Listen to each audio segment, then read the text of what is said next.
ජේසු පිහිටයි ඔබ සියලු දෙනාට නැවතත් ස්වාමීන් වහන්සේගේ අභිමුඛයේ ඔබ සියලු දෙනා දැකීම මහත් වූ ප්‍රීතිය. ස්වාමීන් වහන්සේ අපට කොතරම් ප්‍රේම කරනවාද නම් උන්වහන්සේ සෑමදාම උන්වහන්සේගේ නැවුම් කරුණාවදී අද දවස වෙනකන් උන්වහන්සේ සියලු දේ සපයා උන්වහන්සේගේ පියාපත් සෙවණේ සංගවාගෙන උන්වහන්සේගේ ආරක්ෂාව ආශිර්වාදේ කරුණාව නුග්‍රහය සඵලත්වය සැපයීම දීලෝදේශයෙන් උන්වහන්සේ ආරක්ෂා කර තිබෙනවා. ඒ උතුම් දෙවියන් වහන්සේට අපි සියලු දෙනාම ප්‍රශංසා කරනවා, ඒ වගේම යාඥා කරනවා. ඒ යාඥාවලට උන්වහන්සේ උත්තර දෙනවා. යේසුනේ ඔබගේ නාමයට මහිමේ වේවා. මේ අලංකාරමත් වූ සබත් දවසේ ඔබට දෙවියන් වහන්සේගේ වචනෙන් උපස්ථාන කිරීමට ලැබුණා වූ මේ කරුණාව සහ අවස්ථාව ගැන මගේ දෙවියන් වහන්සේට මම ප්‍රශංසා කරනවා. අද දවසේ මම ඔබට අලුත් මාතෘකාවක් ප්‍රකාශ කරන්නේ නැහැ. පසුගිය සතියේ ඔබට මම බෙදා දුන්නා වූ මේ මාතෘකාව යටතේ වෙනත් පැතිකඩයක් මම ඔබත් එක්ක බෙදා ගන්නට සූදානම් වෙනවා. පසුගිය සතියේ අපි බැලුවා කෝපය මානසික රෝගී ලක්ෂණයක්ද කියලා. බොහෝ දෙනෙක්ට මේ මහත් වූ ආශිර්වාදයක් වුණ බවට, උන්ගේ ජීවිතයේ වෙනසට, ඒ වගේම උන්ගේ ජීවිතයේ අලුත් කරගන්නට, බොහෝ දුර්වල තැන් නිවැරදි කර ගැනීමට ඔවුන්ට එය ආශිර්වාදයක් උනායි කියලා මා සමග සාක්ෂි බෙදාගත්තා. ඒ නිසා මම ඔවුන්ට ස්වාමීන් වහන්සේට ස්තුතිවන්ත වෙනවා. අපි අපේ දේවල් කරන අවස්ථාවේදී සුළු සුළු කාරණා වලින් අපි කිපෙනවා. අපි උදහසට තිත්තකමට ලක් වෙනවා. නමුත් අපේ ජීවිතයේ ඒක රෝගයක් හැටියට පරිවර්තනය වෙනවා. නිරන්තරයෙන් නිරතුරුවම අපේ හදවත් තුළ උදහස, කෝපය, ක්‍රෝධය තැන්පත් වෙලා තිබෙනවා. මම ඔබට පැහැදිලි කරලා දුන්නා ඇයි අපිට කේන්ති යන්නේ, ඇයි අපිට මේ කෝපය ඇති වෙන්නේ, ඒකේ හේතුව මොකද්ද, මූලාරම්භය මොකක්ද කියලා. ඉතින් ඒත් එක්කම අද දවසේ දෙවියන් වහන්සේගේ වචනයෙන් මේ සඳහා ජේසුස් වහන්සේ මූලිකත්වයක් දීලා තියෙනවා කියන එක මට පේනවා. ඉතින් මට හිතුණා අද දවසේ ඒ වචනේ සමගම ඔබත් එක්ක කතා කරලා ඔබත් එක්ක කතා කරමින් ඒ කාරණාවන් පැහැදිලි කරන දෙන ඒ අවස්ථාවේදීම අලුතෙන්ම ඔබට යම් කාරණා කීපයක් කියා දෙන්න. මම හිතනවා ඒක මට අලුත් වුණාට ඔබලට අලුත් නැතුව ඇති. ජීවිතය අත්දැකීම් තියෙන ජීවිතේ බොහෝ දුර ගමනක් ආපු ඒ වගේම වයසෙන් වැඩිහිටි බොහෝ දෙනෙක් ඔබ සවන් දෙනවා. නිසා මට අලුත් වෙන්න පුළුවන්. තරුණ තරුණියන් මට වඩා බාලයි ඉන්න පුළුවන්. ඒ අයටත් ඒක අලුත් නොවෙන්න පුළුවන්. ඒක මම ඔබගේ තරුණ කාලයේ ජීවත් වුණා කාල පරාසයේ තිබුණා වූ පසුබිම ලෝකයේ වෙනස්. අද ඔබ ජීවත් වෙන ඔබගේ වයස අනුව ජීවත් වෙන කාලයේ සහ ලෝකයේ වෙනස්. තාක්ෂණයේ දියුණුවයි ඔබ ආශ්‍රය කරන සමාජයේ තිබෙන දැනුම හරිම උසස් ප්‍රමිතියෙන් තියෙනවා. ඉතින් ඔබට ගොඩක් හොඳට පැහැදිලි වෙයි කියලා මම බලාපොරොත්තු වෙනවා. අපි ස්වාමීන් වහන්සේගේ වචනේ දකිනවා යොහන් 14 වෙනි පරිච්ඡේදයේ 30 වෙනි වගන්තිය. යොහන් 14:30 ස්වාමීන් වහන්සේගේ වචනේ යේසුස් වහන්සේගේ මුඛයෙන්ම කියනවා මක්නිසාද ලෝකයේ අධිපතියා එන්නේය නමුත් ඔහුට මා තුල කිසිවක් නැත. මක්නිසාද ලෝකයේ අධිපතියා එන්නේය නමුත් ඔහුට මා තුල කිසිවක් නැත. විශ්වාසය කියනවා නේ යක්ෂයා එනවා. යක්ෂයා එනවා. ඔහුට මා තුල කිසිවක් නැත. ඒ කියන්නේ ඔහුටයි මටයි කිසිම ගනුදෙනුවක් නැහැ. ඔහුට අයිති දේවල් මා ළඟ නැහැ. යක්ෂයා ගාව කොහොමද දිව්‍යන් වහන්සේගේ අයිති දේවල් නැහැනේ. ඉතින් යක්ෂයාට ගේව අපිට අයිති නැහැ. ඉතින් යේසුස් වහන්සේ ඊටමත් එඩිතරව උන්වහන්සේ කියනවා එනවා එයාටයි මටයි නෑ කිසි ගනුදෙනුවක්. එයාගේ දේවල් මගේ ළඟ නැහැ. එහෙනම් අපි දැනගන්න ඕනේ මේ යක්ෂයා සතු දේවල් තියෙනවා. ගොඩක් දේවල් තියෙනවා. ඒවා අපි ළඟ තියෙනවා නම් අපි ඔහුගේ මිතුරෙක් වෙනවා. අපි ඔහුගේ හවුල්කරුවෙක් වෙනවා. අපි ඔහුගේ ඥාතියෙක් වෙනවා. අපි ඔහුගේ සහෝදරයෙක් හෝ සහෝදරියක් වෙනවා. ඉතින් ගොඩක් නෑදෑකම් කියන්න පුළුවන්. අපි කී දෙනෙක් ඔහුත් එක්ක හවුල් කරගෙන සිටිනවාද? සාමාන්‍යයෙන් අපේ කුසියට ගියත් එකයි පොඩ්ඩක් බලන්නකෝ මැස්ස ගොඩාක් වැහෙනවා නම් පොඩ්ඩක් හොයලා බලනකොට එක්කෝ මාළු කෑල්ල, කරවල කෑල්ල නැත්නම් සවුත් වෙච්ච මොන හරි දෙයක් තියෙනවා නම් අනිවාර්යයෙන්ම මැස්සෝ, පොඳුරුවෝ ඒ වගේම ඒගොල්ලන්ට ආවෙනික කණ්ඩායම එනවා එතනට. ඉතින් අපි සතුව අපිට අදාළ නැති අයගේ දේවල් තියෙනවා නම් ඒගොල්ලෝ එනවා අපි හොයාගෙන. අපිට කියන්න පුළුවන් මේ වචනේ. මේ බයිබල් පදේ අපේ කටෙන් කියන්න පුළුවන්. දේවදරුවන් වශයෙන්. ඉතින් එපිස 4:27 එපිස 4:27 මොකක්ද කියන්නේ පදේ? යක්ෂයාට ඉඩ නොදෙල්ලා. 4:27 කියනවා යක්ෂයාට ඉඩ නොදෙල්ලා. යේසුස් කියනවා උට මගාව කිසි දෙයක් නැහැ, උට මගාව ඉඩ නැහැ. මෙතන එපිස සභාවට නැත්නම් එපිසේ අපේ සහෝදරත්වයට ලියනකොට කියනවා යක්ෂයාට ඉඩ දෙන්න එපා කියලා. එසේ කියන්න හේතුවක් තියෙන්නට ඕනේ. මොන හරි දකින්න ඕනේ. නැත්නම් එහෙම කියන්නේ නැහනේ. එහෙනම් අපි පොඩ්ඩක් ඉහළින් බලමු මොනවාද මේ කියන්නේ කියලා. 25 වෙනි පරිච්ඡේදයේ එහි බොරු කීම අත ඇහැර දමා එක් එක්කෙනා තම තමාගේ අසල්වාසියා සමග සැබෑව කතා කරපල්ලා. කෝපය, උදහස, කේන්තිය ඇති වෙන්න මූලික ආරම්භය බොරුව. අසල්වාසියා සමග, ඔබගේ ඥාති මිතුරන් සමග, දෙමාපියන් දරුවන් දෙමාපියන් සමග මේ සම්බන්ධතා අතර, මේ හිතවත්කම් අතර බොරුව රච කරනවා නම් අනිවාර්යයෙන්ම කේන්තියක්, කෝපයක් අනිවාර්යයෙන්ම හට ගන්නවා. පොඩක් පල්ලහැට එමු. සැබෑවම කතා කරන්න, ඇත්ත කතා කරන්න. ඇත්ත කතා කරන තැන යක්ෂයාට ඉඩ නැහැ. සත්‍ය කතා කරන තැන යක්ෂයා විසේ ළඟට එන්නේ නැහැ. වැදගත් බලන්න. කෝප වුණත් පවු නොකරපල්ලා. කෝප වුණත් පවු නොකරපල්ලා. අපි මානසිකව මේ පොළවේ ජීවත් වෙන මිනිසයන් හැටියට, හැඟීම් වලින් පිරුණු මිනිසයන් හැටියට අපිට කෝපයක් ඇති වෙනවා. අසාධාරණේ දකින්නකොට, අයුක්තිය දකින්නකොට, ඒ වගේම අපට අකමැති දෙයක් සිදු වෙනකොට, අපි බලාපොරොත්තු කඩ වෙනකොට අපිට කෝපයක්, කේන්තියක් ඇති වෙනවා. පසුගිය සතියේ මම ඒක පෙළගස්සලා ඔබට කියලා දුන්නා. ඇයි අපට කේන්ති ඇති වෙන්නේ කියලා. ඉතින් මේ වගේ කෝපයක් ආවත් පව් කරන්න එපා කියලා කියනවා. කෝපය සහ පව් එකට එකතු වුණාම තමයි අපට විපාකයක් ඇති වෙන්නේ. ඉතින් පාපය කියන එක ඔබ දන්නවා.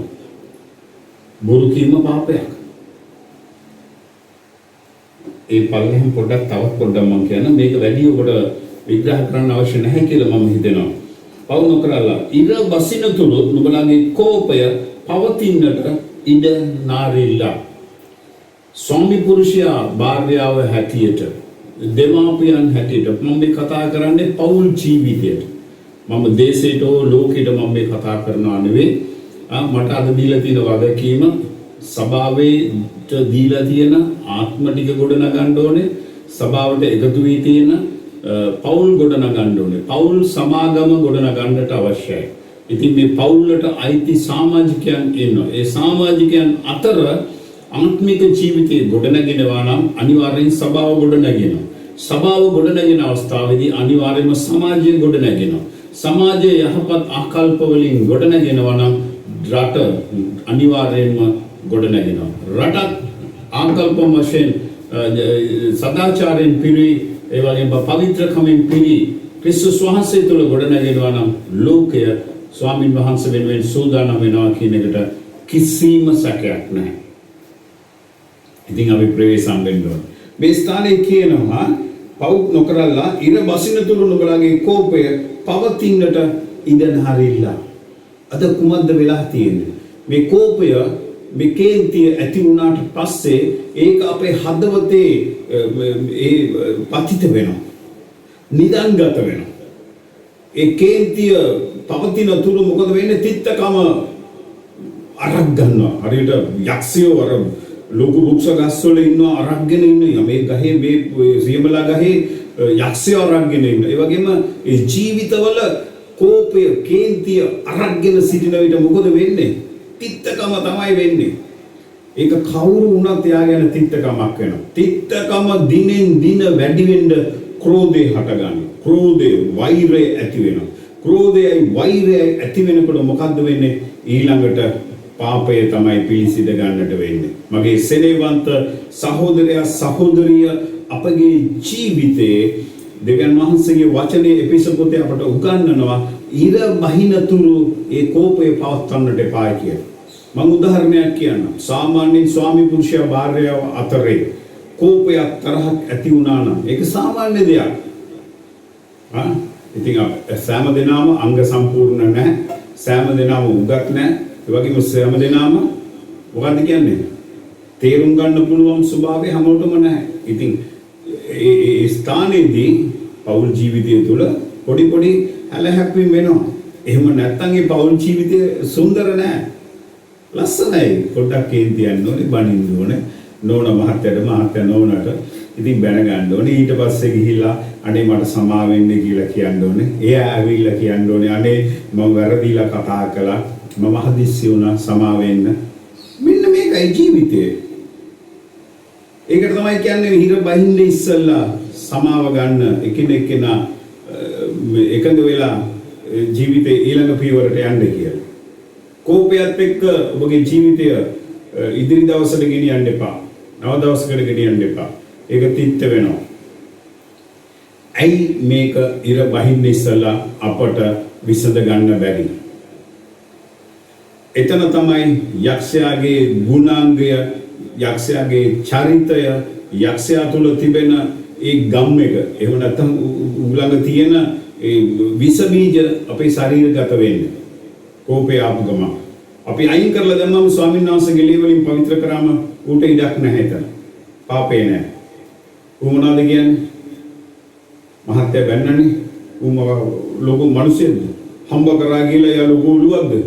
ඔයාට ලොකු පොඩි පවුලකින් ආවේ. ඔයාත් ඔයාගේ තාත්තා අම්මා ඔයාට මෙහෙම නේද සැලකුවේ? ඔයාත් උගත්නේ. ඔයාත් හම්බ කරනවානේ. පොර දානවා මේ පැත්තට. නැත්තම් නෝන මොන හරි කියලා තිබ්බනම් මේ පැත්තෙන් ඔස්සන මහත්ය. ඔබ පිරිමියෙක් බං. දෙකන් නෙවෙයිනේ. ඔබ සමාජයේ කොච්චර ලොකු නමක් තියාගෙන ඉන්නේ නේද? පවුලේ උඹට කොච්චර ලොකු ගෞරවයක් තියෙනවද? නිකන් ගිහිල්ලා මේ ගෑනු කෙනෙකුට සෙකන්ඩ් වෙන්නේ. හල්ලෙලූයා. පැහැදිලිද? මෙන්න විස බීජ වැඩ කරන්න පටන් ගන්න. මේකත් එක්කම ඔබ යනවා නින්දට. දෙන්න දෙපැත්ත හැරිලා. මැද ඉඳ දිනවා. යක්ෂයා නිදා ගන්න. මේ පැත්තටයි මේ පැත්තටයි ඔගේ වැඩේ අවශ්‍යන එකයි වැඩේ. ඊළඟ දවසේ පළවෙනි දවසේම ඉවර කරගත්තා නම් ඒ තුවාල ඉවරයි. ඊළඟ දවසේ නැගිටින්නේ දහසකුත් තිත්තකම ඔළුවේ පුරවගෙන. අලුත් දවස අලුත් තිත්තකමෙන් ආරම්භ කරනවා. මෙන්න මෙහෙම තමයි ওই තිත්තකම පිළිකාවක් හැටියට පරිවර්තනය වෙලා පෞල් ජීවිතේ විනාශ වෙන්නේ. ඇයි මේක මෙහෙම වෙන්නේ කියලා මම ඔබට පැහැදිලි කරන්නම්. හරි? අද දවසේ එපිසෝඩ් 4 25 ඉඳලා 32 වෙනකම් ඔබත් එක්ක මම මෙනෙහි කරන්න යනවා. වේගෙන් යනවා, ඉක්මනින් යනවා. ඒ නිසා ඔබට ඒ ගැන අවුලක් කරගන්න අවශ්‍ය නැහැ. 28 වෙනි වගන්තිය. යක්ෂයාට ඉඩ නොදෙලා සොරකම් කළා වූ අය තවත් සොරකම් නොකරේවා. ඒ වෙනුවට හිඟහායට දෙන්නට පුළුවන් වන පිණිස තමාගේ අත්වලින් සහ යහපත් වැඩක් කරමින් වීර්යය කරේවා. හොරකම් කරපු අය හොරකම් කරන එක නතර කරන්න. හම්බ කරන්න, රැකියාවක් කරන්න, තවත් කෙනෙකුට උදව් කරන් පුළුවන් ඇටියට ඔබගේ හදවත වීර්යය කරගන්න. කේන්ති එන තවත් තැනක් පොඩ්ඩක් කල්පනා කරන්න. කම්මැලියට කේන්ති යනවා ගොඩක්. උදේ 7ට නැගිටින්න වෙන වෙලාවේ ගිහලා පොඩ්ඩක් නැගිටවන්න උදේ පාන්දර මොකද වෙන්නේ කියලා බලමු. කේන්තියත් එක්කම තමයි නැගිටලා ඉන්නේ. මට පොඩ්ඩක්වත් නිදා ගන්න දෙන්නේ නැහැ. විවේකයක් දෙන්නේ නැහැ. මේ දවස්වල ගෙවල් වල ඇහෙන ලොකු ප්‍රශ්නේ. රැකියාවට යන්න කියලා දැන් අවුරුදු දෙකක් ගෙදර හිටපු මිනිස්සුන්ට රැකියාවට යන්න කියන්නේ හරි අමාරුවෙන් ඉන්නේ දැන්. පුරුදු වෙලා කම්මැලිකමට.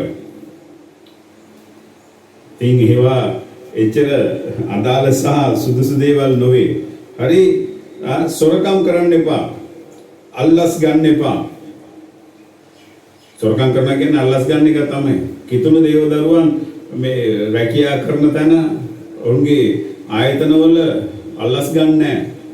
හොරකම් කරන්නේ නැහැ. හොරකම් කරන්නේ නැහැ කියන්නේ පැය 8ක් රාජකාරී දිනවනම් පැය 8ක් රාජකාරී කරන්න ඕන අවංකව. එතන හොරකම් කරන්න එපා. අපි රජයේ සේවකයෝ නම් පෞද්ගලික ආයතනයක සේවකයෙක් නම් අවංක වෙන්න රැකියා කරන ආයතනයේට. රැකියා කරන ස්වාමියාට අවංක වෙන්න. ස්වාමීන් වහන්සේ ඔබට අත පිරෙන්න හිත පිරෙන්න ඔවුන් තුලින් ආශිර්වාද කරනවා. ස්වාමියා ඔබට අවංක නැති වෙන්න පුළුවන්. ඔබව මැවූ ස්වාමීන් වහන්සේ ඔබට අවංකයි. යාඥා කරන්න වපුරපු නැති තැනින් ඔබට ස්තරම් සඵලත්වයේ උන්වහන්සේ නිදාස් කරනවා. මේක අපේ ජීවිතේට අදාළ කරගත යුතු කාරණාවක්. අපි ගොඩක් වෙලාවට කේන්ති ගන්නවා. කියනවා කොච්චර වැඩ කරත් මේ මිනිහා හැමයි බොසා හරි සෞතු මිනිහා. අපිට කියන්න අවශ්‍ය නැහැ ඒවා. අපි රාජකාරී කරන මේ පොළවේ ස්වාමියාට අපේ පිළිතුරු බලාපොරොත්තු වෙන්නේ ස්වර්ගයේ. අවංක වෙන්න. අල්ලස් ගන්නට එපා. රැකියාවට අවංක වෙන්න. මහන්සි වී වැඩ කරන්න. කම්මැලි වෙන්න එපා. කම්මැලි විතරක් වෙන්න එපා. 29 වෙනි වගන්තිය. නුඹලාගේ මුඛයෙන් දුෂ්‍ය වචන එපා. 29 හරිම ලස්සනයි. නුඹලාගේ මුඛයෙන් කිසි දුෂ්‍ය කතාවක් නික්මන්නට ඉඩ නැර. ඇදිලිද? කෝපය සහ කේන්තිය උදාස ඇති වෙන්නේ මොනවාද? අනවශ්‍ය දේවල් කතා කරන්න ගියාම. මම මේක නිතරම කියන කතාවක්. දැන් උදාහරණයක් කියන්නේ නිකන් අහනවා ගිහිල්ලා අම්මේ මොනවද උයලා තියෙන්නේ? පුතේ බත් තියෙනවා එළවලු ටිකක් හදලා තියෙනවා. අන්න උත්තර ඉවරයි. මට මේසෙ උඩ තියෙනවා පුතේ පොඩ්ඩක් බලන්න. කුස්සියේ තියෙනවා බලන්න. සංවර පිළිතුරක්. අම්මා රත් වෙලා ඉන්නේ කුස්සියේ. අහනවා මොනවද තියෙන්නේ? ඇයි? තියෙන එක කපන. ගිහිල්ලා බලපන්. ඔබ හම්බ කරගෙන ආවද? කටෙන් හොඳ දේවල් එන්නවා. දූ දරුවන්ට හොඳ වචන පාවිච්චි කරන්න. ඒක තමයි ඉස්සෙල්ලා කිව්වේ. යක්ෂයාට අදාළ කිසි දෙයක් අපි ළඟ නැහැ කියලා. මාසතෝ නැහැ කියලා කියනනම් ඔබටත් කියන්න පුළුවන් වෙන්න ඕනේ. තව දෙයක් ඕල දන්නවද යක්ෂයා එන්නේ මොකටද? යොහන් 10:10 බලන්න. යොහන් 10:10 අපි කියමු බලමු. යොහන් 10:10 මොකද්ද මේ වෙන්නේ කියන්නේ? යොහන් 10 වෙනි පරිච්ඡේදයේ 10 වෙනි වගන්තියේ කියනවා සොරා එන්නේ සොරකම් කරන්නටත් මරන්නටත් විනාශ කරන්නටත් පමණක් කියලා. යක්ෂයා ඉන්නේ මොනවටද? සොරකම් කරන්නටත් විනාශ කරන්නටත් මරන්නටත් විතරක් කිය. වචනේ සම්පූර්ණ කියන විතරක්මය. වෙන මොනවටත් නෙවෙයි. සොරා යක්ෂයා එන්නේ සොරකම් කරන්නටත් මරන්නටත් විනාශ කිරීමටත් පමණක්මය. මේ යක්ෂයාට අදාළ මේ කේන්තිය කෝපය ඔබගේ ජීවිතයට ආවට පස්සේ ඔබ මොනවද කරන්නේ? ඔබගේ ජීවිතයේ තියෙන සමාදානයේ සොරකම් කරගන්න. සතුට සොරකම් කරගන්න. ඔබගේ ජීවිතයේ තිබුණා වූ ඒ ආදරය වූ සොරකම් කරගන්න. ඔබලා අතර තිබුණු බැඳීම වූ සොරකම් කරගන්න. ඔයගොල්ලෝ හිතන්නේ මේ සොරකම් කරනවා කියපු ගමන් දේපොළ සොරකම් කරනවා කියලා. නෑ. ඒක මේ අද ගියත් හිත අම්ම කරගන්න පුළුවන්. සතුට සමාදානයේ ප්‍රීතිය සොරකම් කළොත් ඒ ජීවිතයේ අඳුරුයි අන්ධකාරයි. ඌ එන්නේ ඒක සොරකම් කරන්නට. ඊට පස්සේ එනවා මරන්නට එනවලු. කවද මරන්නේ? ඔබ තුළ තිබුණ සදාකාලික ජීවනය, ක්‍රිස්තුස් වහන්සේ තුළ තිබුණ ආත්මික ජීවිතය, සබා ජීවිතය, යාඥා ජීවිතය, දෙවියන් වහන්සේත් එක්ක ගත කරා වූ ප්‍රේමණීය සමීප ජීවිතය ඌ මරනවා. ඔබගේ හදවතේ ඔබට එපා වෙනවා. අද කීයෙන් කී දෙනෙක් යාඥා කරනවද? කීයෙන් කී දෙනෙක් දෙවියන් වහන්සේගෙන් ඈත් වෙලාද? මරලා ඔබගේ ඒ සදාකාලික ජීවිතය මරලා ඉවරයි. විනාශ කරනවා ඊට පස්සේ. ඊළඟට කියන විනාශ කරනවා කියලා. විනාශය මොකද්ද? ඔබගේ ජීවිතය සම්පූර්ණයෙන්ම විනාශ කරලා දානවා. ඔබ හිතන්න එපා ඔබගේ මේ කුඩා කාලේ ඉඳලා අධ්‍යාපනය හදාරලා මහන්සි වෙලා තරුණ ජීවිතේ ගොඩනැගිලා රැකියාවකට ගිහිල්ලා හම්බ කරලා එතනින් ඒ සමාජය තුල ඔබ ගොඩනගා ගත්තා වූ ඔබගේ අභිමානය, ඔබගේ කීර්තිය, ඔබගේ නම්බුව සියල්ල එක සුළු කාරණයකින් උට පුළුවන් විනාශ කරලා දාන්න. ඔබ කොතරම් ලස්සන මිනිසෙක් වෙලා වැඩක් නැහැ. ඔබ කොතරම් උගත් කෙනෙක් වෙලත් වැඩක් නැහැ. ඔබ කොතරම් ධර්මය, දානය, කුසල් කරලා කිසි දෙයකට ප්‍රයෝජනයක් නැහැ. ඔබ කෝපය ගන්න මිනිසෙක් නම් ඔබව මිනිස්යන් බලන්නේ මානසික රෝගියෙක් හැටියටයි. සෙනෙහවන්ත සහෝදරයා සහෝදරිය දුව දරුවනේ ඔබට පැහැදිලි වෙනවා ඇති. මේ කෝපේ නැත්තම් මේ කේන්තිය කියන්නේ අපි නිකන් හිතන විදිහේ කාරණාවක් නෙවෙයි. අද ඔබ හිරගෙදරකට ගිහිල්ලා වැලිකඩට යන්න නැත්තම් මේ බෝගම්බරට ගිහිල්ලා එහි ඉන්න ඒ සොර කමට හවුවෙලා ඉන්න සිරමැදිරි ඉන්න සිරකරුවන් එක්ක පොඩි සාකච්ඡාවක් කරලා බලන්න. ඇයි මෙතනට ආවේ ඔයා කියලා? බීතිය ගහ ගන්නවා. අයියෝ එක විනාඩියක් මං ඉවසලා තිබුණා නම් අද මගේ ආයුෂ කාලේ මේ තාප්ප හතරේ මම ගෙවන්නේ නැහැ. මගේ භාර්යාව දරුවන් දැන් අනාථ වෙලා. හේතුව මොකද?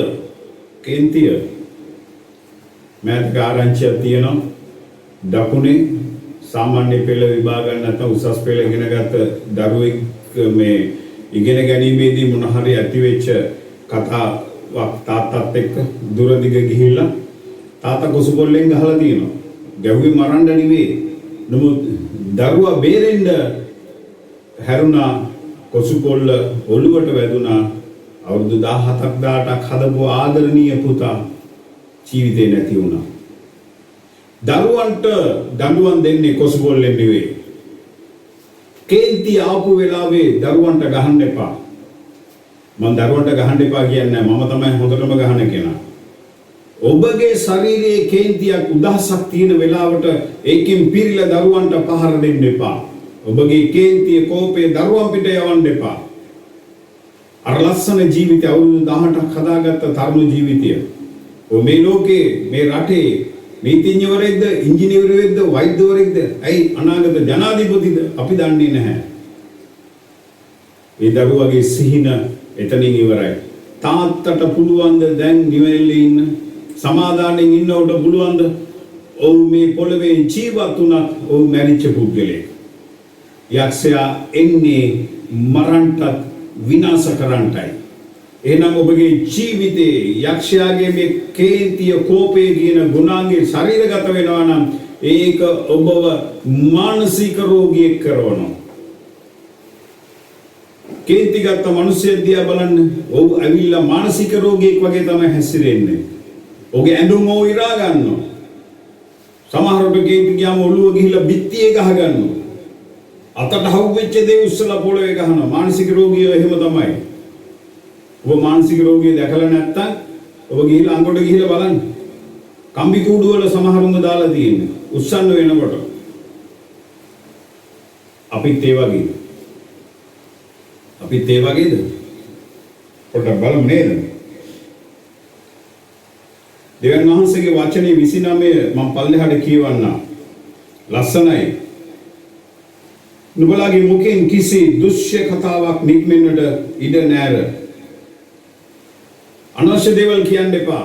අදාළ දේවල් විතරක් කතා කරන්න. අනවශ්‍ය දේවල් කතා කරනකොට තමයි කේන්තිය සහ කෝපය යක්ෂයා විසින් නැති කරන්නේ. විහිළු කරන්න යන්න එපා. විහිළු කරන්න ඇස්රතු වෙන්න විහිළු කරන්න එපා. විහිළුව සමහර වෙලාවට එය ගින්නක් වෙන්නට ඉඩ තියෙනවා. අසන්නට ප්‍රයෝජනෙ ලැබෙන පිණිස ඕනෑ කරන වර්ධනය සඳහා යහපත් දේම කියාපල්ලා. යහපත් දේ කතා කරන්න. තරුණ තරුණියන් සහෝදර සහෝදරයන් ඔබ එක තැනකට එකතු වෙනවා නම් කතා කරන්න හොඳ මාතෘකා තියෙනවා. දෙවියන් වහන්සේගේ වචනේ තුල කතා කරන්න. දාවිද් ගැන කතා කරන්න, සලමෝන් ගැන කතා කරන්න. අද අපේ දරුවෝ එකතු වුණාම කතා කරන්නේ අක්ෂය කුමාර් ගැන කතා කරනවා. සල්මාන් ખાන් ගැන කතා කරනවා. කවුද ඒගොල්ලෝ? අපේ ඥාතිද? නැහැ. මට හරි දුකයි සමහර වෙලාවට මේ ෆෝන් එකේ බලලා ස්ටේටස් බලනකොට. ඒගොල්ලන්ගේ ෆොටෝස් තමයි ඒකේ තියෙන්නේ. අයි අම්මගේ තාත්තගේ ෆොටෝ එකක් දාන්නකෝ. ඔයා මල්ලිට ආදරේ නම් මල්ලිගේ ෆොටෝ එක දාන්න මගේ ආච්චුටි මල්ලියා කියලා. මල්ලිලා අක්කලාට නංගිලාට ආදරේ නම් දාන්නකෝ මගේ සුදු අක්කා. මා හදෝ අක්කා. මගේ අම්මට සමාන වූ මගේ අක්කා. ඒගොල්ලන්ව දාන්න එපා. මේ රුපියල් වලටයි සතවලටයි නිරෝධ පෙන්නන අයගේ ෆොටෝස් දාගෙන ඉන්නවා. කවුද මේ දේවදරුවෝ? මම සභාවට කතා කරන්නේ. කතා කරන්නේ මොනවද? හරියට මේ උදේ හවස වෙනකොට දේශපාලනේ කතා කරනවා, පාන්දරත් කතා කරනවා. පත්‍රයේ විස්තරේ අහලා දේශපාලනේ කතා. රට වෙනස් කරන්න පුළුවන්ද? ඔයගොල්ලන්ගේ වචන පාර්ලිමේන්තුවේ අහවල් කෙනා කිව්වා කියලා සංශෝධනය කරනවද? නෑ. බයිබලයේ කියවල යහපත් දේක් කතා කරන්නකො. අම්මා කෙනෙක් තාත්තා කෙනෙක් නම් ඔබ සහෝදරයෙක් නම් බයිබලයේ පද කීපයක් කියවලා හවසට විග්‍රහ කරන්නකො. අතර ප්‍රශ්න එකතු වෙලා මොකද්ද මේ බයිබල් පදේ කියන්නේ කියලා. කොරොන්දු 2-3ක් කියවලා ඒක අල්ලගෙන යාඥා කරන්නකො.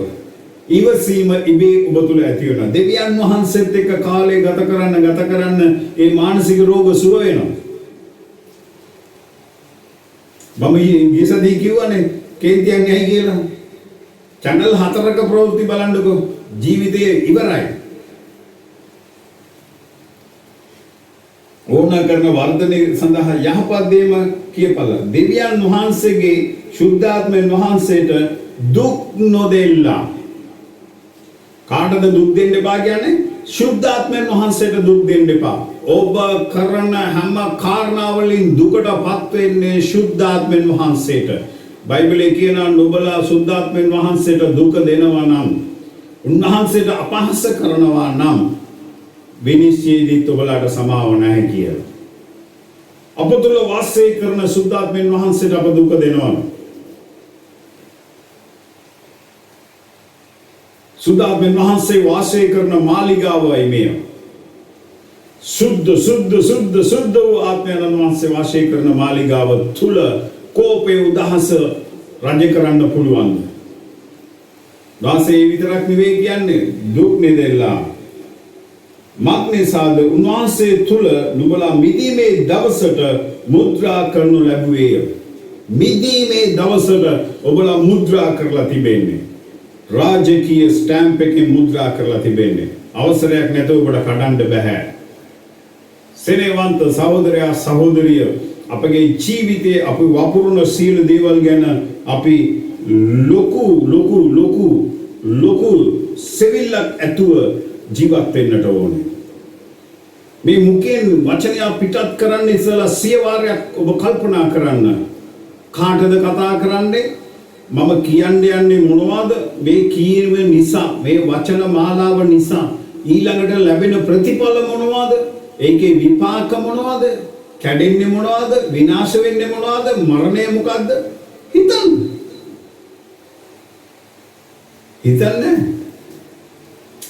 කේන්ති ගිය වෙලාවට ඔබ වචන ගලපන්න පුළුවන්. කටට ආපු එක කියලා දැම්මා. ඔබ වපුරන දේ තමයි කපාගන්නේ. ඔබ කටට ආපු දේ කියලා දැම්මා නම් අර පැත්තෙන් එන දේත් ඔයගොල්ලෝ බාර ගන්න ලෑස්ති වෙලා ඉන්න ඕනේ. අපි සමහරවල් කියනවා මම එහෙම කතා කරයි කියලා. යාට එහෙම කතා කරන්න අයිතියක් තියෙනවද? කවුද කතා කරන්නේ මේ අයිතිවාසිකම් ගැන? වැරදි දේ කතා කරපු කෙනා. සුදුසුයි දෙයක. වැරදි. අපි ගොඩක් ප්‍රවේශම් වෙන්න ඕනේ. සුද්ධාත්මයන් වහන්සේට දුක් නොදෙල්ලා. තුන්වෙනි කාරණේ මම එකතු කරන්න මොකද්ද කියලා? තිත්තකම, කෝපය, උදහස, කෝලහල, අපහාසය, සියලු ක්‍රෝධ. මේ ඔක්කොම ඇතුළත් වෙන්නේ මේ කෝපය කියන තැනටයි. බලන්න. දිව්‍යන් වහන්සේගේ සුද්ධාත්මයන් වහන්සේට දුක් නොදෙල්ලා. මක්නිසාද උන්වහන්සේ තුල නුඹලා මිදීමේ දවසට මුද්‍රා කරනු ලැබුවේ. අපි වෙන් කරපු අය මුද්‍රා කළ chosen people. අපි තුල මේවා තියෙන්න බෑ. මේවා තියෙනවා නම් සුද්ධාත්මයන් වහන්සේට අපි දුක් දෙනවා.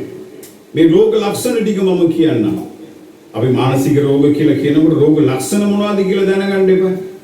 එක විදිහේ කැටගරි වල මානසික රෝග තියෙනවා. ඒ සිම්ප්ටම්ස් ටික බලා ගන්න. සීල තිත්තකම, කෝපය, උදහස, කෝලහල, අපහාස, සියලු ක්‍රෝධ, නුඹලා කෙරෙන් පහ කරනු ලැබේවා. ඉවත් කරන්න නෙවෙයි කියලා තියෙන්නේ. අයින් කරන්න නෙවෙයි ලියලා තියෙන්නේ. පහ කරන්න කියලා තියෙන්නේ. අපගේ ශරීරයෙන් පහ කරන බොහෝ දේවල් තිබෙනවා. ඒ පහ කරන දේවල් නැවත අපි හැල්ලා බලන්නේ නැහැ. ඔබට පැහැදිලි ඇති මේ වචනය ගැන මම එච්චර දැනුවත් වෙලා හිටියේ නැහැ. මට ආත්මික ජීවිතේ රුකුලක් වන මට අවවාද කරන මං වෙනුවෙන් යාඥා කරන ආත්මික මවක් ඉන්නවා. අය මගේ සිංහල ගොඩක් නිවැරදි කරනවා. පාස්ටර් මේ වචනේ අදාළ නැහැ. මේක ඔබගේ මුඛයෙන් නික්මෙන්න හොඳ නැහැ. ඉතින් අය මට ඉගන්නලා දුන්නා මේ පහ කරනවා කියන වචනේ මොකක්ද කියලා. මම ඒ තරම් දුරට ඒ වචනේ ගැන අධ්‍යයනය කරේ නැහැ. නමුත් දැන් මට මතක් වෙනවා. අපේ ජීවිතයේ මේවා පහ කළ යුතුයි.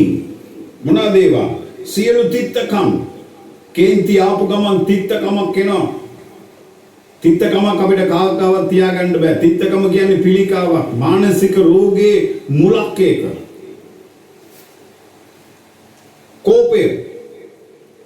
කෝපයත් එක්කම කෝපයත් උදහසක්. කෝපයත් උදහසක් දෙකම එකතු වුණාම ඒකේ ලැබෙන ප්‍රතිඵල මොනවද දන්නවද? කෝලහල. දෙපාර්ශ්වයක් අතර කෝලහල. ඔන්න මරා ගන්නවා, කපා ගන්නවා, කොටා ගන්නවා. ඉතින් මේවට උදාහරණ දෙන්න අවශ්‍ය නැහැනේ. ඇයි දෙවියන් වහන්සේ දුන්න මේ ලස්සන ජීවිතය අපි ආයි විනාශ කරගන්න. දේව දරුවන් හැටියට අපි ඇයි මේක විනාශ කරගන්නේ? දෙවියන් වහන්සේ අපගේ ජීවිතේ ජය ගන්න, මේ රෝගයෙන් ජය ගන්න අපට උන්වහන්සේ මාර්ගයක් දීලා තියෙනවා. මගේ සෙනෙහවන්ත සහෝදරයා සහෝදරිය මම අභියෝගයෙන් ඔබට දෙයක් කියන්නම්. ඔබගේ ජීවිතය පැය 24ක් දවසක තියෙනවා. ඒ පැය 24න් වැඩි කාලයක් ඔබ ගත කරන්නේ කා සමගද කුමන රාජකාරියක් සඳහාද කියන එක ඔබ තේරුම් කරලා බලන්න. ඔබ හොයලා බලන්න. ඔබ වැඩි කාලයක් වැය කරන්නේ කුමක් වෙනුවෙන්ද? ඒ වැය කරන කාරණේ තුල තිබෙන ආభాසය කෙලින්ම ඔබගේ ශරීරගත වෙනවා. ඔබගේ ලේවල ගත වෙනවා. කම්පියුටරයත් එක්ක නම් ඒක තමයි. ෆෝන් එකත් එක්ක නම් ඒක තමයි. Facebook එකත් එක්ක නම් ඒක තමයි. YouTube එකත් එක්ක නම් ඒකම තමයි. සමහරව ඉන්නවා වේදිකා මේ කෙටි නාට්‍යද මොකක්ද කියන්නේ? ඔව්. මේ ටීවී එකේ නාට්‍යයන්නේ ඒවා. ඒ ආభాසය එහෙම මෙලවන්නට. අද මම දැකලා තියෙනවා ගොඩක් මේ මගේ සහෝදර සහෝදරියෝ මේ මල් පැල හදනවා. හරි ලස්සන දෙයක් ඒක. හවසට වතුර දානවා, මල් දානවා, මේ පොහොර දානවා, තනකොළ ගලවනවා, ඒ වේලිච්ච කොළ ගලවනවා, මල් පිපුණාම මේ මල් අත ගන්නවා, ඒගොල්ලන්ත් එක්ක කතා කරනවා. පාන්දර නැගිට්ටම ඒගොල්ලෝ බලන්න යනවා. මෙන්න යහපත් විනෝදාංශ ස්වාමීන් වහන්සේගේ මැවිල්ල. මැවිල්ලත් එක්ක ආශ්‍රය කරන්න ඔබගේ ජීවිතය සුන්දර වෙනවා. ඔබ පොඩ්ඩක් කල්පනා කරන්න. ඔබ තනි වෙන්න බලන්න ගිහිල්ලා හදලා තියෙන මල් පාත්තියක් ළඟට ගිහිල්ලා ඒවා දිහා බලන්න, ඒ වගේ ලස්සන බලන්න. දෙවියන් වහන්සේ ඔබ මල් 10ක් දැක්කත් වර්ණ 10ක් එකේ. දෙවියන් වහන්සේ එක මලක් ගානේ දීලා තියෙන වර්ණ ජාලය ගැන බලන්න. ඒකේ තියෙන සුන්දරත්වය ගැන බලන්න. අපිට මනස සියුම් වෙනවා. එහෙම නැතුව ක්‍රෝධයක් වෛරයක් තියාගෙන මේ නාට්‍ය බලලා ඒකේ පෙන්නන කොහොමද මරන්නේ, කොහොමද කපන්නේ. ඒවට මේ ගහ ගන්නවට මියුසික් දෙන එකම තැන චිත්‍රපටිය තමයි. එක්කෙනෙකුට ගහනකොට එයාට පසුතල සංගීතයක් උද්දෙනවා. ඒතකොට සංගීතය අනුව තමයි ගහන්නේ. අතකොට අර රෙදෙන මිනිස්සයාට සංගීතයක් ඇහෙනවද රෙදෙනකොට? මිනිහා විලාප දෙනවා. අතපය කැඩුනට පස්සේ හැමදාම කෙදිරි ගන්නවා. ඒ දුක වේදනාව දරා ගන්න බැරුව මේ මිනිහා කියන දෙවියන් වහන්සේ දිහා බලලා අඬන ඇඬිලා දෙවියන් වහන්සේ බලනවා. ඔයගොල්ලෝ හිතනවද ගැහුවොත් විතරයි තුවාල වෙන්නේ කියලා? ගහපු පහරවල් ක්ෂණයකින් අඩු වෙනවා. කියන වචනයක් සදා කාලයටම තුවාල වෙලා රිද්දනවා. කොහොමද? හොඳයි නේ? සියලු ක්‍රෝධ වැදගත් ඉල්ලීමක් තිබෙනවා. ගුණවන්තව අනුකම්පාව ඇතුව. ඊට පස්සේ බලන්න මේ වචනේ ලස්සනයි ඈ. 32 කෙරෙන් පහ කරනු ලැබේවා. නුඹලා එක් එක්කෙනා කෙරේ ගුණවන්තව අනුකම්පා ඇතුව සිට ක්‍රිස්තුස් වහන්සේ තුල දෙවියන් වහන්සේ නුඹලාට කමා වුණ ලෙස නුඹලා එකින් එක්කෙනාට කමා වේයලා. එක එක්කෙනාට ගුණවන්ත වෙන්න. එකින් එක්කෙනාට අනුකම්පා කරන්න. අනුකම්පා කරන්න. ඔබ මානසික රෝගියෙක් දැක්කනම්, කේන්ති ගිය මිනිස්සෙක් දැක්කනම්, කෝප වෙන මිනිස්සෙක් දැක්කනම්, ඔව් ඇවිල්ලා ලෙඩෙක් අනුකම්පා කරන්න. එයාත් එක්ක ගහගන්න යන්න එපා, එයා ලෙඩෙක්. ඔබ රෝගියෙක් එක්ක ගහගන්න යනවාද? ඔබ ගිහිල්ලා බලන්නකෝ වෛද්‍යශාලාවේ ඉන්න හෙද නෝනලා වෛද්‍යවරු කොච්චර ඉවසනවද? patient. රෝගියාට ඉංග්‍රීසියෙන් කියන patient කියලා. ඒ patient කියලා. patient කියන්නේ මොකද්ද? ඉවසීම. ඇයි අපිට අනුකම්පා කරලා ඉවසන්න බැරිද? පුළුවන්. කවුද? ඔබගේම ලේවලින් ඉපදුණු දරුවා. ඔබගේම භාර්යාව, ඔබගේ ස්වාමි පුරුෂයා. යක්ෂයාගේ දේවල් අප තුල නැත්තම් අනිවාර්යයෙන්ම අපි අනුකම්පා කරනවා. ජේසුස් වහන්සේ කුරුසියේ ඉල්ලලා ඉන්න වෙලාවේ උන්වහන්සේට ගහපු සියලු දෙනා බල්ලා කියනවා, ස්වාමිනී මොවුන් කරන දේ නොදැනත්ව කරන නිසා උන්ට සමා වෙන්න. කොහොමද කියන්නේ? ඇනතුනකින් එල්ලිලා ශරීරයේ ලේ වැగిරෙන තැනක හිටගෙන කියනවා සමා වෙන්න කියලා. ජීවිතේ කොතරම් ලස්සනද? ස්ටේෆන්ව නගරයෙන් එළියට ගෙනියලා ඕව දනගස්සලා ගල් ගහන. දන්නේ නැතෝද ගැහුවේ? නෑ. දැනගෙන ගැහුවේ, මරන්න ඕනේ කියලා ගැහුවේ. නම ස්ටේෆන් දෑත උස්සලා කියනවා, ස්වාමිනී මොවුන් නොදැනත්ව කරන නිසා උන්ට සමා වෙන්න. ජේසුස් වහන්සේ කුරුසියේ කරපු ඊළඟ යාඥාව කරපු එකම මිනිසයා ස්ටේෆන්. ඔය සමාව ගැන කතා කරන වෙලාවේ ක්‍රෝධයේ, වෛරය, තිත්තකම එතුමාට පහර දෙන අවස්ථාවේදී එතුමා දෑත්වසවලා පහර දෙන අය වෙනුවෙන් යාඥා කරනවා. ඔබ සමාව දීලා ඔබව යටහත් කරගෙන ඔබ ස්වර්ගයේ දෙස බලලා යාඥා කරනකොට ස්වර්ගය ඔබ පිළිගන්නට නැගිටලා දොර විවෘත වෙලා තියෙනවා. ඒක ජාතක පුත්‍රයාණෝ පියාණන් වහන්සේගේ දකුණු පාර්ශ්වයේ සිටගෙන ඉන්න ස්ටේෆන්ගේ ආත්මය බාර ගන්න. ඔබ සමාව දෙන්න. ඔබ අනුකම්පා කරන්න. ඔබගේ රෝගී අනිවාර්යෙන් සුව වෙනවා. යක්ෂයාගේ බලාපොරොත්තු ඒකයි. දෙන්නේ නෑ මම උඹට. දෙන්නේ නෑ. ඒකයි එයාගේ වැඩේ. එකිනෙකාට කොහොමද කමා වෙන්න ඕනේ? එතනත් ක්‍රමයක් තියෙනවා. දෙවියන් වහන්සේ අපට කමා වුණත් මෙන් සියල්ලට කමා වෙන්න. දෙවියන් වහන්සේ කොහොමද කමා වුණේ අපිට? අපි මොච්චර වැරදි කළාද? උන්වහන්සේ සමදා සමා වෙනවා. ඒ විතරක් නෙවෙයි, උන්වහන්සේ සමාව දීලා අමතක කරනවා. මේ ජීවිතය මේ ගොඩක් වැදගත් කාරණයක්. මගේ සෙනෙහවන්ත අම්මේ තාත්තේ, මගේ නංගියේ මල්ලියේ, මම ඔබලාගේ ඉතා කාර්මිකව ඉල්ලන කාරණයක් තමයි දෙවියන් වහන්සේ සමග ඔබට ආත්මික ජීවිතයක ලංවීමක්, ඇසුරක් ඔබට අවශ්‍යද? ඔබ මේ කෝපේ නම් රෝගයෙන් සුව වෙලා සමාව දෙන ඒ ස්ථානයට ක්‍රිස්තුස් වහන්සේගේ ගුණාංග වලින් ඔබ පිරෙන්න. කෝපය විනාශයේ මුලයි. අපි විනාශයේ මුල අපේ ජීවිතයට අපි ලං කරගන්නේ නැහැ. බලන්න ඊළඟ පදේ පස්වෙනි පරිච්ඡේදයේ වගන්ති 3යි මම කියවන්නේ. ඉක්මනින් කියවන්න. මම ඉක්මනින් කියවන්න.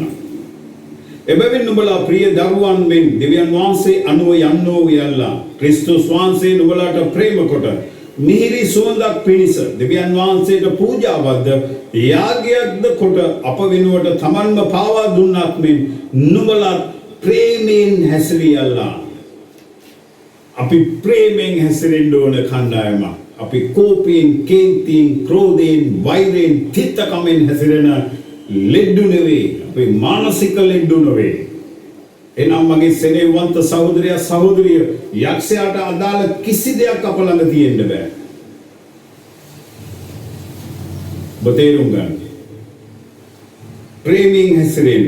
නුඹ වෛශ්‍යාකමද, සියලු ආකාර අපවිත්‍රකමද, තෘෂ්ණාවද නුඹලා අතරේ සඳහන් කරන්නට පමණවත් එපා. ඒ සුද්ධවන්තයන්ට නුසුදුසුය. කැතකම්ද, මෝඩ කතාද, නීච කවටකම්ද යන මේවත් නුසුදුසුය. ඒවා නොව ස්තුති කිරීම පවත්වා පල්ලා. ඒවා අපිට අදාළ නැහැ. අපි දෙවියන් වහන්සේට ස්තුති කිරීම, යාඥා කිරීම, නමස්කාර කිරීම පමණයි අපට අදාළ. අපේ ජීවිතේ අපි ක්‍රිස්තුස් වහන්සේගේ පාමුල දනගසමින් අපි උන්වහන්සේට නමස්කාර කරමු, ගායනා කරමු, උන්වහන්සේගේ නාමය ඔසවමු. ක්‍රිස්තුස් වහන්සේගේ ජීවිත රටාව උන්වහන්සේ දුන්නා වූ සුද්ධාත්මෙන් පිරී අපට ලබා දී තිබෙනවා. මේ දේව වචනය මෙනෙහි කරමු. ඒ වචනය අපගේ ජීවිතේ අන්තර්ගත කරගනිමු. එතකොට අපේ ජීවිතය ප්‍රේමේ නම් මිහිරි සුවඳ ක්‍රිස්තුස් වහන්සේගේ නාමයේ මහිමේ සඳහා මේ දෙරණේ ගලා යනවා ඇත. බලන්න මේ මෝඩකමෙන් කරන කාරණාවන් ටික.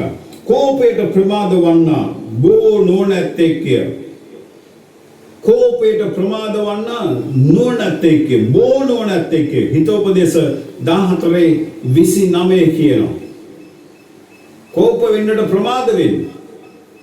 හදිස්සි වෙලා වචන අරගෙන කේන්ති ගන්න එපා. ඔව් නුවණැති මිනිස්සෙක්. ඔව් නෑදෑයන් ලං කර ගන්නවා, මිතුරෝ එකතු කර ගන්නවා. අලුත් සඵලත්වයේ ගොඩ කර ගන්නවා. ඒ කිව්වොත් ඔව් සීල දෙනත් එක්කම යහතින් ඉන්න දන්න මිනිස්සෙක්. ඔව් කේන්ති ගන්න නෑ. කේන්ති ගත්තම උන් දන්නවා මං කේන්ති ගත්තා කියලා අඟලක් වැඩි වෙන්නේ නැහැ, අඟලක් අඩු වෙන්නේ නැහැ කියලා. සමහර වෙලාවට කේන්ති ගත්තා නම් අඟලක් අඩු වෙන්න ඉඩ තියෙනවා. ඉක්මනින් කිපෙන්න අඥාන ලෙස ක්‍රියා කරයි. කවුද මේ කියන්නේ? සලමෝන් රජතුමා හිතෝපදේශ පොතේ කියනවා. ඉක්මනින් කිපෙන්න අඥාන ලෙස ක්‍රියා කරයි. කේන්ති ගත්ත මිනිස්සයා ඉක්මනින්ම සඩන් ඩිසිෂන් ගන්නවා. කටට ආපු උත්තරේ දීලා ඉවරයි.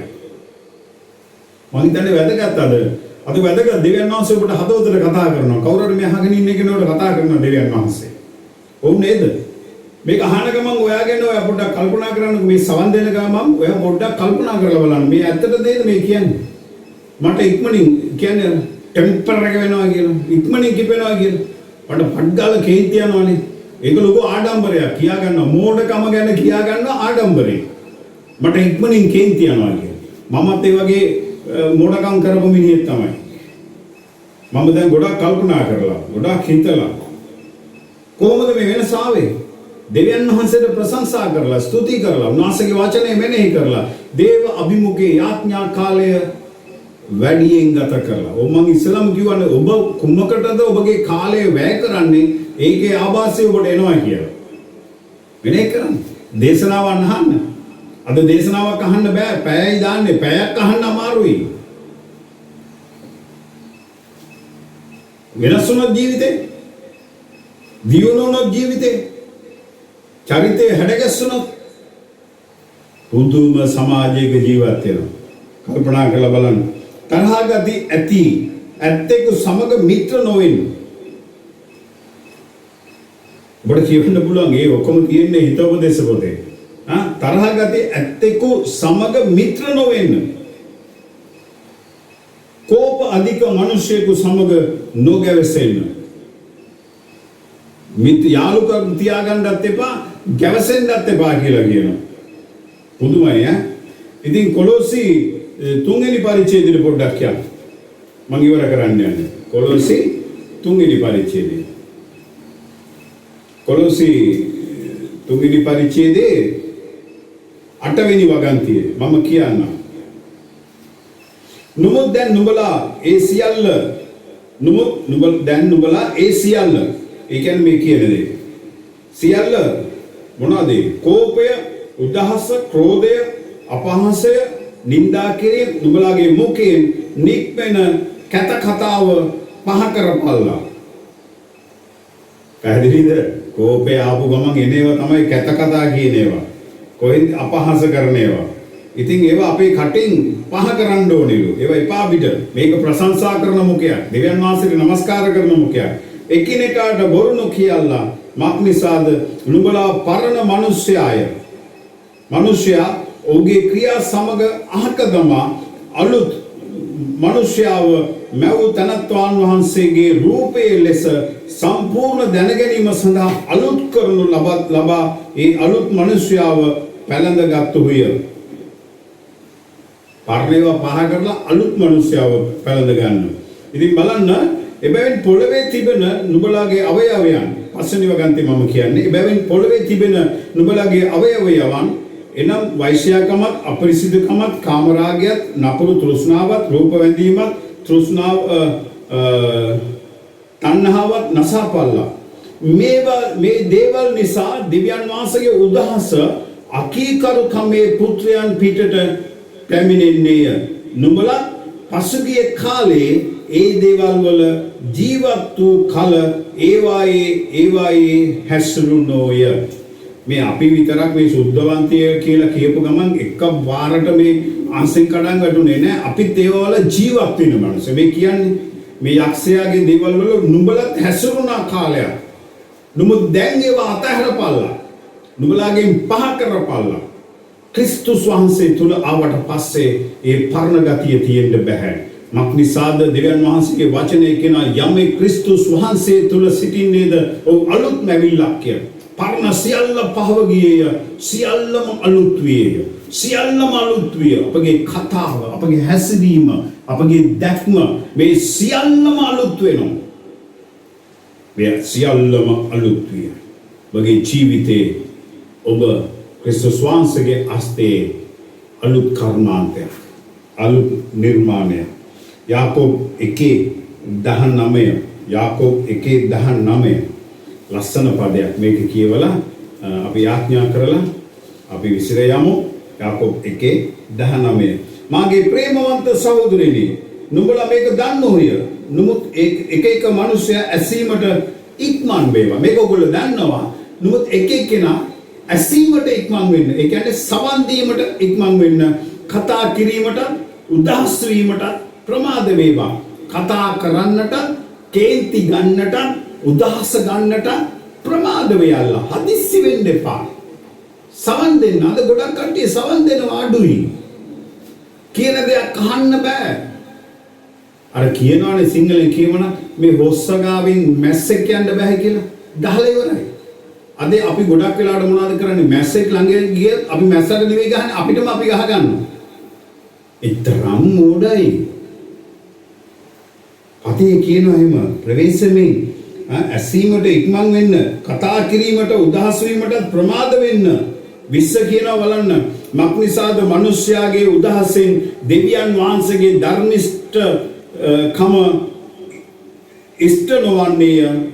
එයින් සියලු කිලිටුකම්ද අධික දුෂ්ටකමද පහකොට නුඹලාගේ ප්‍රාණ ගලවන්නට පුළුවන් වූ පිහිටුවන ලද වචනය මුදුකමින් යුක්තව පිළිගනිල්ලා.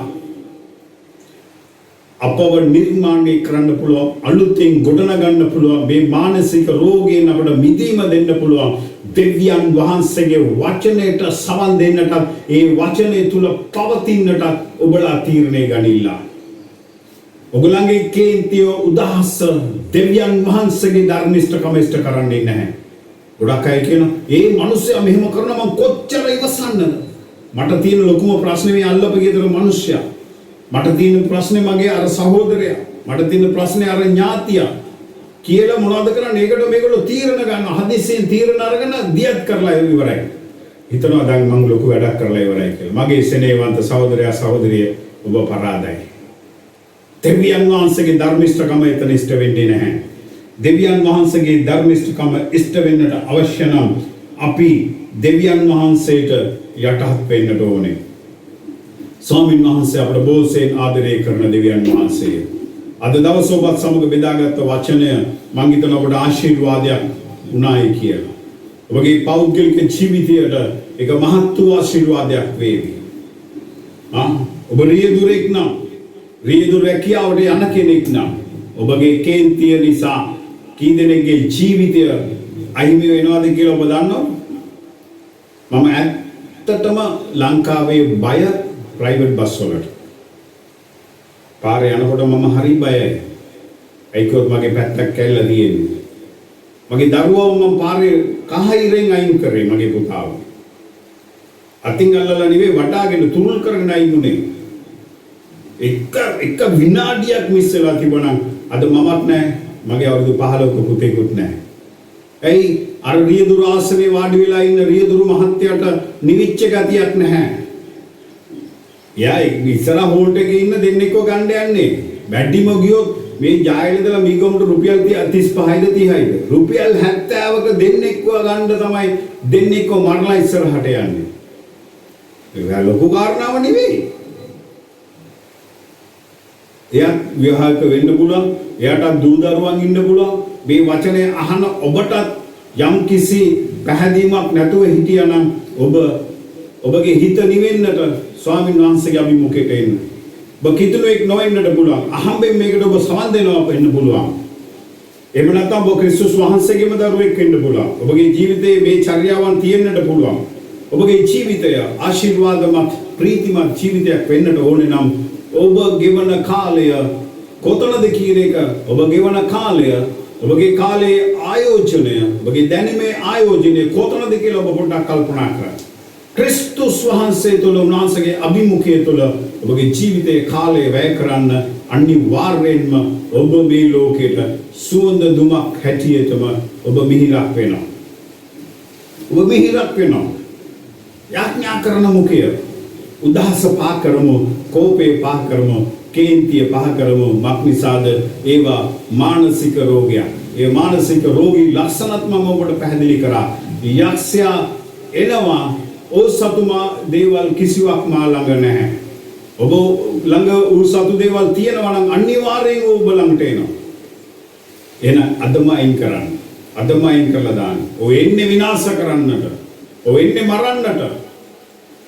මේ ජීවිතය ගොඩනගන්නටත් ඔබට සදාකල් ජීවිතයේ දෙනු පිණිස පැමිණියේ ක්‍රිස්තුස් යේසුස් වහන්සේ පමණයි. ඒ ආදරණීය ජීවිතයක් සමාදානයේ ජීවිතයක් ඔබට පුද කරන්නට පැමිණ සිටින ක්‍රිස්තුස් වහන්සේගේ දෑතට ඔබගේ ජීවිතේ බාර කරන්න අපි ආඥා කරමු. ජීවමාන දෙවි පියාණනි, ඒ ලස්සන දවස ගැන ඔබට ස්තුති වේවා. මෙන්න ස්වාමීනි, මේ අසාගෙන ඉන්න සියලු දූ දරුවන් වහන්සේගේ හස්තයට බාර කරනවා. යම් කෙනෙකුට මේ රෝගී ලක්ෂණේ තිබිලා ඒකෙන් ගොඩ එන්නට බැරුව ඔහු ස්වාමීනි ගොඩක් මහන්සි වෙනවා නම් දුක් වෙනවා නම් සුද්ධාත්ම දෙවි පියාණනි වහන්සේගේ කරුණාවට දෙන්න එන් මිදෙන්නට. ඔබගේ වචනයෙන් වැදගත් පදයක් මම උච්චාරණය කළා. ක්‍රිස්තුස් වහන්සේගේ දෙවියන් වහන්සේගේ සුද්ධාත්මයන් වහන්සේට දුක් නොදෙල්ලා මක්නිසාද නුඹලා මිදීමේ දවස වෙනුවෙන් මුද්‍රා කරන ලද්දා වුණිය. දෙවි පියාණනි, අපි ඔබ වහන්සේ තෝරගත්ත දරුවන්. අප තුළ සුද්ධාත්මයන් වහන්සේ ජීවත් වෙනවා. අපිට බෑ උන්වහන්සේට දුක් දෙන්න. දුක් දෙන කාරණාවන් අපේ ජීවිතය තුළ තිබෙනවා නම් අනුග්‍රහය දෙන්න ස්වාමිනේන් මිදෙන්නට. වහන්සේගේ කරුණාව දෙන්න ජය ගන්නට. ඔබගේ බලය දෙන්න ස්වාමිනී යක්ෂයා පරාජය කරන්නට. මම ඔබගේ අභිමුඛයේ රැඳී සිටින්නට ආසයි මගේ සමිඳුනේ මක්නිසාද ඔබ වහන්සේ මා තුළට පැමිණෙනවා නම් ආත්මයන්ණි වහන්සේ මා තුළ රජ කරනවා නම් යන මාර්ගයේ කතා කළ යුතු දේ සවන් දිය යුතු කාරණාවන් මට ලං වෙන්න ඕන අය මගේ ආශ්‍රය කා සමගද තිබෙන්න ඕනේ. සියලු සත්‍යයේ මාවත තුළ ඔබ වහන්සේ මාව රැගෙන යනවා. එයයි සුද්ධාත්මයන් වහන්සේගේ වගකීම සහ කාර්යභාරය කියලා අපි යොහන් පොතේ කියවනවා ස්වාමිනේ. නාමසේ නුඹලා තුළට එන කල්ලි සියලු සත්‍ය තුළ නුඹලාව රැගෙන යන්නේ. අපේ ජීවිතේ වැරදෙනවා නම් අපේ ජීවිතේ වැරදෙන්න හේතුව සුද්ධාත්මයන් වහන්සේගෙන් අපි අවසරය ගන්නෙත් නැතුව උන්වහන්සේගේ වගකීම ඇතුව අපි කාරණාවන් නොකරන නිසායි. කේන්තිය, කෝපය මානසික රෝගී ලක්ෂණයක් නොවේ, ඒක රෝගයක්. ඒන් අපි මිදෙනවා ස්වාමිනී. අපි කොච්චර කල් රෝගියෙක් වෙලා ඉන්නද? මේ රෝගේ උත්සන්න වෙන්නට අපේ ජීවිතේට මරණය පමණක් නොවේ පාපයට ලං වෙනවා. එනම් විනිශ්චයේදී අපට ලැබිය යුතු ස්වර්ග රාජ්‍ය අපට අහිමි වෙනවා ස්වාමිනේ. එනම් මේ ලෝකේ අපිට තිබුණා වූ ඒ සතුටක් නැහැ. අපි උරුම කරගන්න බලාපොරොත්තු වුණු ස්වර්ග රාජ්‍යයේ සතුටක් අපට අහිමි වෙනවා. එනම් ස්වාමිනේ, මෙලොවේ ඔබ වහන්සේ දෙන ප්‍රීතිය අත්විඳින්නට සදාතනික ජීවිතය තුළ ඒ සදාකාල ප්‍රීතිය තුළ ඇතුල් වෙන්නට සීල දූ දරුවන්ට ඔබගේ අනුග්‍රහය දෙන්න. අසන්නව සියල්ලන්ට ආශිර්වාද කරන්න. යම් කෙනෙක් යම් රෝගයකින් ස්වාමිනී දුකකින් වේදනාවකින් සවන් දෙනවද ජේසුස් වහන්සේගේ නාමයෙන් යාඥා කරනවා ස්වාමිනී ඕන් රෝග තියෙන ස්ථානවල ඔබ වහන්සේගේ හස්තයේ තබලා උන්ට සුවය දුන්න මැනව. මේ වචනේ ඇසෙන යම් නිවසක් තිබේද ඒ නිවස තුල යම් යක්ෂ බන්ධන හුනියම් කොඩිවින තිබේද ජේසුස් වහන්සේගේ වචනේ නාමයේ උච්චාරණය කරන තැන නිදහස සුවය ඔබ වහන්සේ දියත් කළමන අවශ්‍යතාවයේ කුමක්ද පරාජිත ජීවිතයේ ඉලක්කය කැඩුණු ස්වාමිනේ පොරොන්දු කඩ වෙච්ච තනි වෙච්ච ජීවිතයක ඉන්නවද දුකකින් ඉන්නවද ඊළඟ පැය මට දන්නේ නැහැ මොනවද කරන්නේ බලාපොරොත්තු ක්‍රිස්තුස් වහන්සේ තුල තිබේ ක්‍රිස්තුනේ වහන්සේ තුල බලාපොරොත්තු වෙන්නේ ඉන්න සියලු දෙනාට ඔබගේ බලාපොරොත්තු දුන්නු මෑනව ආශිර්වාදයේ දෙන්න ස්වාමිනේ ආර්ථික සඵලත්වයේ දුන්නු මෑනව ස්වාමිනේ තමගේ ජීවිතයේ රැකියාව නැතුව ව්‍යාපාරයේ නැතුව දුකින් වේදනාවෙන් ඉන්නවද ඔවුන්ට ඔබගේ ආශිර්වාදය එකතු කළ මෑනව එනව කාලවල ඔවුන්ගේ ජීවිතය යථා තත්වයට ගෙනෙමින් සඵලත්වයේ මාර්ගයෙන් ගොඩනගන්න යන නිසා ස්තුතියි ආශිර්වාද කළ මෑනව ස්වාමිනේ සභාවේ සියලු දූ දරුවන් මේ වචනේ අසන සියලුම දේව දරුවන්ට වහන්සේ ආශිර්වාද කළ මෑනව මේ ජීවිතයට ආශිර්වාද එකතු කළ මෑනව ජේසුස් වහන්සේගේම අති උතුම් නාමයෙන් ආමෙන් ආමෙන් එනම් සියලු දෙනාට ජේසු පිහිටයි අද ලස්සනට අපි ආඥා කරලා නිම කරා ඔබ කිව්වා උපය ගැන මම ඔබට ස්තුතිවන්ත වෙනවා ඒ වගේම ඔබගේ මම එක දෙයක් ඉල්ලනවා හැමදාම මම කියන දේ තමයි Trinity Prayer Center Wattala YouTube channel එකට ආවොත් ඔබට පුළුවන් ගොඩක් දේව වචනේ තියෙනවා සවන් දෙන්න ඔබ subscribe කරන්න like එකක් කරන්න ඒ වගේම ඔබ හිතනවා නම් මේ වචනය මගේ යාළු මිත්‍රයන්ට නෑදෑයන්ට බෙදා දෙන්න ඕනේ කියලා ඔබට පුළුවන් share කරන්න මේ අපගේ ගොඩනැගීම දේව රාජ්‍යයේ එක ප්‍රයත්නයක් එහෙනම් ඔබගේ අත්වල අප සමග බැඳගෙන අපට උපකාර වෙන්න ජේසු පිහිටයි ඔබ සියලු දෙනාට